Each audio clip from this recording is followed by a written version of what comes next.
So I asked my daughter just before this happened, are you nervous? She's like, I'm nervous for Frank, the best man, and I'm nervous for Amber. I said, aren't you nervous about me, what I'm going to say? She's like, no, I'm not nervous. I said, really? Really? So I'm like, no, you won't embarrass me. She said, I'm like, oh, sounds like a challenge. All right. Honestly, I'm more nervous to do this than preaching a sermon because I was so concentrated on the message that I'm like, you know, I ain't got much tonight. But what I have, I'm going to try to bring, okay? I'd like to start by talking about Carlos, my good friend and son-in-law, Carlos, okay? How we met. So in our family, things work a little differently. I'm the last one to hear anything. So a lot of things have happened by the time I get the news. And I usually get it from my wife, who is supposed to stand by my side. And I think it's kind of a funny story, but I'm going to tell it, okay? So they had been kind of seeing each other. All your brothers knew about it. I didn't know anything.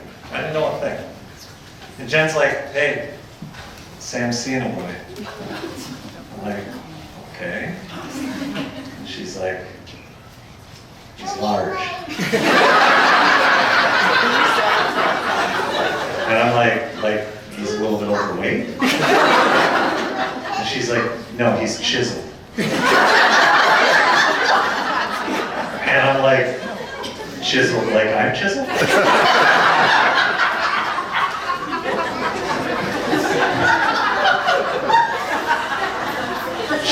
She put her hand on my stomach and said, you're round. He's chiseled. I said, okay, all right, so he's a large man, he's chiseled. What else? Well, he's a big, large, black man. Now, that's okay. It's okay, we could say that, because he is black, right? Okay? And she's not like preparing me for any, whatever. She doesn't have a racist bone in her body. She's just describing you, that you're black, and I'm like, okay, that's good. I'm like, I feel like you're closely my neighbor. So, okay, you do that. So, do you remember that when I shook your hand, I turned your hand over?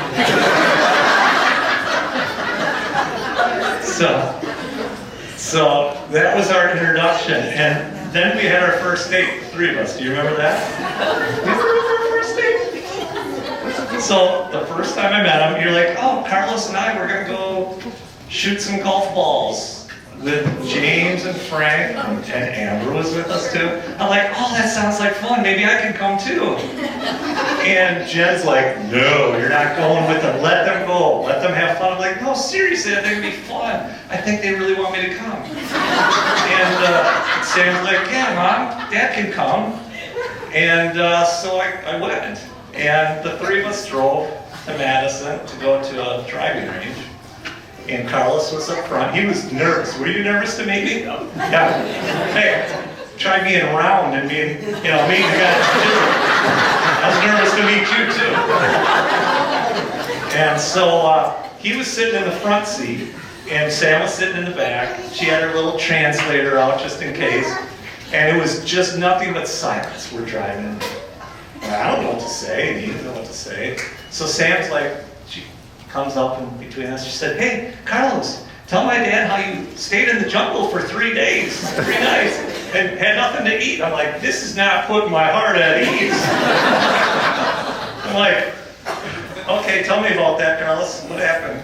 I'm like, how did you survive? You're like, I ate berries. When he said he ate berries, we had another moment of silence, and I started to think about my childhood, because I used to eat crunch berries when I was little. You guys remember that cereal as an offshoot of Captain Crunch? And I started daydreaming, I'm like, I wonder if I could have survived on crunch berries. And I decided that there's no way I could have, because they would have been milk in the jungle. I needed milk for my crunch berries.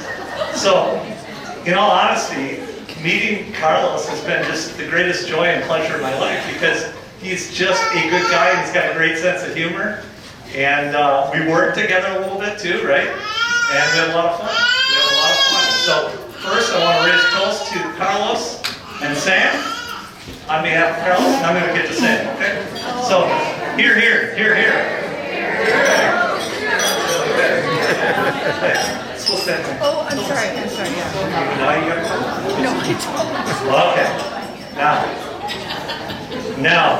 talk about my daughter. So this is all unrehearsed, completely, never.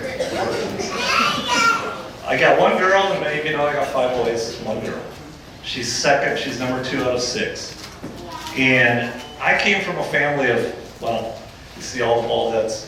I come from a family of 4 boys, so I didn't really know what it was like to raise a girl. And it was interesting, you know, because we had 5 boys. And I remember every time that Mom said she was going to have a boy, you would cry. So you're like, you want a sister really good? Do you remember that? So it was kind of interesting. And Sam was the one person that my wife said that, you know, she would say, you're just like your daughter, Sam. Or sometimes she would say, Sam is just like you. And it wasn't until just recently that I realized that it was actually a negative.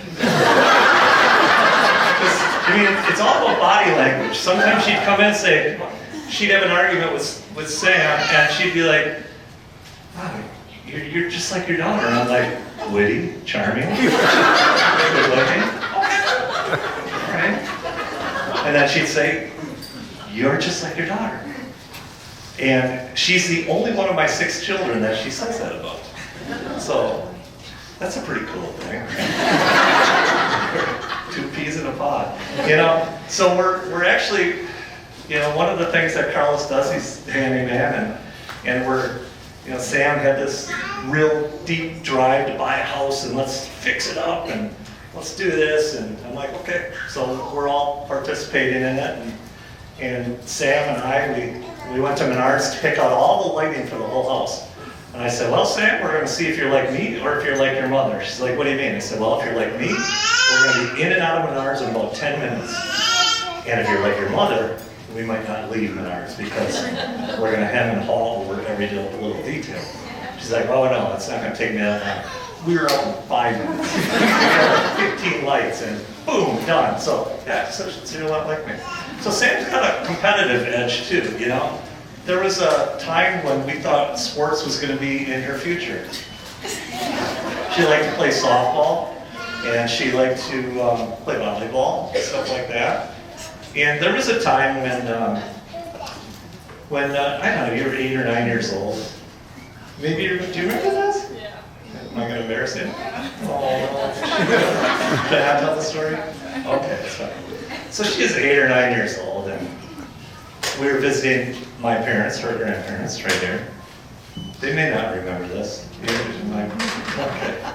And I was like ready to show off my daughter to my dad. I'm like, let's go to the park, you know, and I'm going to toss her the softball and show you how she can catch. She's only 8 or 9 years old. So I throw up the softball in the air. And she, like a master outfielder, gets underneath it, and the ball hits her right in the head. It's true. It's true, right? Remember this, Dad?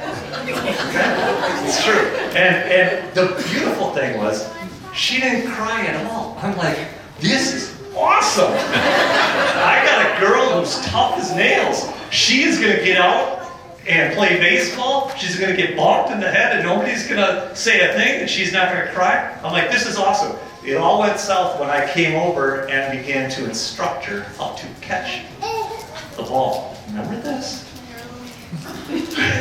I guess I was a little weak. So I came over and I'm like, hey Sam, okay, when the ball goes up in the air, you get your glove, get it out, and just look that ball in so it doesn't bonk you in the head. And that's when she lost her cookies. That's when it just was over with. She was crying profusely, muttering things under her breath about her father. And I'm like, well, okay, Dad, I guess, that's our first lesson, softball practice. She went running home out in front of us, and she meets Grandma at the door, and she's crying, and Grandma's like, what's wrong, Sam? Oh, I hate my dad. My dad this, my dad that.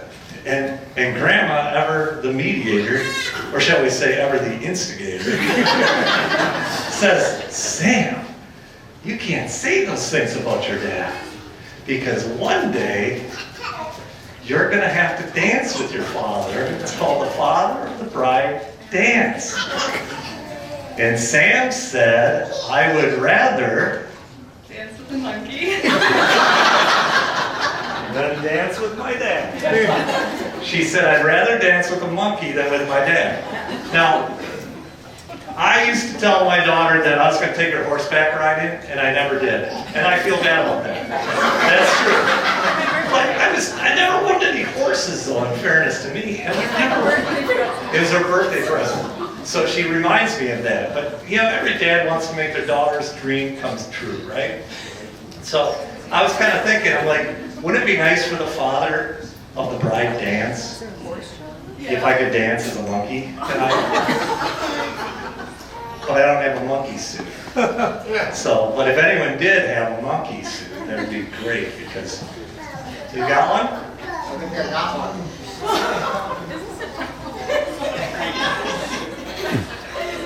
So, we're gonna have a chance to make your dream come true tonight.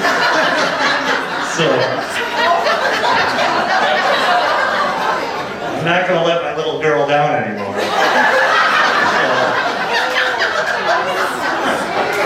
And the best part about our dance tonight is one day your kids are going to grow older and your grandkids eventually, and they're going to say, Grandma or Mom, why are you dancing with a monkey? And you're going to have to say, well, sometimes little girls' dreams come true. So we'll raise our glass to a toast for Sam and Carlos.